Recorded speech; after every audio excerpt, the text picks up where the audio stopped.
we bump into a lot of people today that are still in darkness, and this is what that darkness looks like. They're in this darkness that says, am I good enough? Will I make it?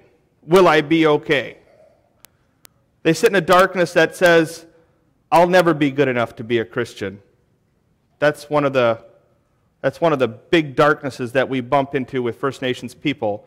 I have a friend who told me that when the first missionaries came to his community, he said the one thing he learned from them is that he's not good enough. And so if I'm not good enough and never will be good enough, then why should I even try? And so, where's more liquor? Life is hopeless. Life is meaningless. There is no path upwards. That hopelessness and meaninglessness is something that I believe is crawling into mainstream society across North America, where people are giving up hope and they're not finding any meaningful reason for existence. That meaningful reason for existence needs to be found in a relationship with the Jesus Christ that came and died to forgive me for my sins. That gives life meaning. The gospel gives life meaning. If you're a young person here today and you wonder, what's the hope for my future? Well, the big hope is that you can know that the things you've done wrong, Jesus can forgive you for that. That's the big hope. The details, talk to your dad about that. There's lots of details. But the big thing is my sins can be forgiven, and I can know it. I don't have to wonder. Is God's offer for forgiveness for my sins, is that something that you think he'll give here, and maybe I didn't quite perform just right, and at the very end he'll say, just kidding. Is God that kind of God? Would he play tricks on people like that? Absolutely not. Or is God the kind of God where he says, I guess I'll let it slide? No, he's not that kind of God either. Let's see what kind of God he is in verse 78. It says, because of the tender mercy, not just mercy, folks, but tender mercy. Think kindness, think loving, think free. I'm doing this for you because I love you and I care about you. He's giving us something, folks. He's giving us forgiveness. And receiving it is our job, is our privilege. And that's why I can be a Christian today, is because I can actually receive that. I don't deserve it. I didn't do anything right. I did not do anything right that allowed me to have the free grace of Christ in my life. I did nothing right to make that happen. It's a gift, and I chose to receive it. And all of us can choose to receive it, and all of us should choose to receive it, and all of us should extend it to other people who also need that grace.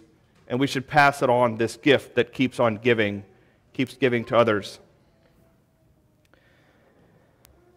One of the byproducts, or the product of knowing that I am saved, knowing that Jesus died for me, and knowing that my sins are forgiven, one of the byproducts of that is that I can relax. Not relax in a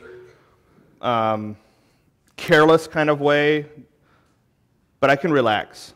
I really think it can help me calm down and help me just trust. And trusting and relaxed people are just a lot more at peace with themselves and the world around them. And I love what it says at the end of verse 79. It says, to shine upon those who sit in darkness in the shadow of death, to guide our feet into the way of peace. Like, the whole world's looking for peace, and we're always walking towards peace. One thing about peace is it's kind of fragile, right? Like, it's easy to upset the fruit basket in our families. It's easy to upset the fruit basket in our workplaces. It's easy to kind of like destroy peace in churches. It happens without people even really trying to make it happen. It just, you have peace, but it's easy to lose peace. And so one thing that I love the words here, it says to guide our feet into the way of peace. Moving towards peace is a journey. It doesn't necessarily just happen like that, but we can keep moving towards peace. And as we experience the forgiveness of Christ in our life, and as we extend forgiveness to each other, like, we keep walking towards peace. I don't think there's probably anybody here that's done something so terrible that it can't be forgiven by the people that were hurt by it. But you can keep walking towards peace as we give and receive forgiveness. In Jeremiah chapter 14, verse 13, there's a story about false prophets. And Jeremiah is kind of throwing his hands up in the air, talking to God about these false prophets. And I just believe that today in our time, there's lots of false prophets too. They're all around us, and sometimes we don't know who's a false prophet or who's speaking truth and who's speaking lies.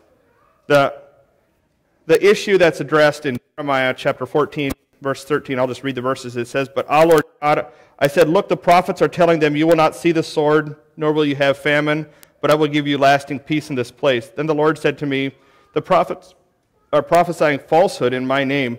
I neither sent them, nor commanded them, nor spoke to them.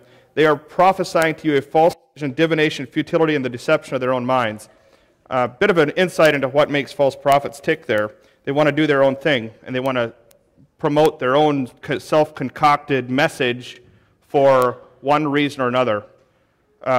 Today, the gospel is being brought in a lot of different ways and to a lot of different people in very deceptive manners. Some people are saying, well, this is the gospel. No, this is the gospel. Or no, that's the gospel. And some of these different gospels are quite wildly varied, and many of them are not really the gospel of Jesus Christ. They're the gospel of so-and-so. And I just think that for all of us, it's really important that we have a very simple, centering truth in our life. The thing that I build my whole life around. And I'd like to encourage all of us to ponder, what is my life built around? Is there a central theme? Is there a big deal? Is there a big truth that everything else hangs off of? And that big truth can be the fact that Jesus Christ is God's Son, and He came down from heaven, and He went on a cross, and He shed His blood, and He forgave my sins. That's the big truth that I can build my life around. Oh, and then He died and resurrected and went to heaven. It's the big truth I can build my life around. There's a lot of details tied to that, but the big cornerstone needs to stay the big cornerstone. And these other theories and themes and messages and stuff that we get bombarded as the silver bullet, the magic answer for life, it's not it. It's not it. It's going to fall short. But what won't fall short is the work that Jesus Christ has done. See, I didn't have to do it. He did it. I don't have to defend it. I just have to believe it. I have to receive it and live in response to it.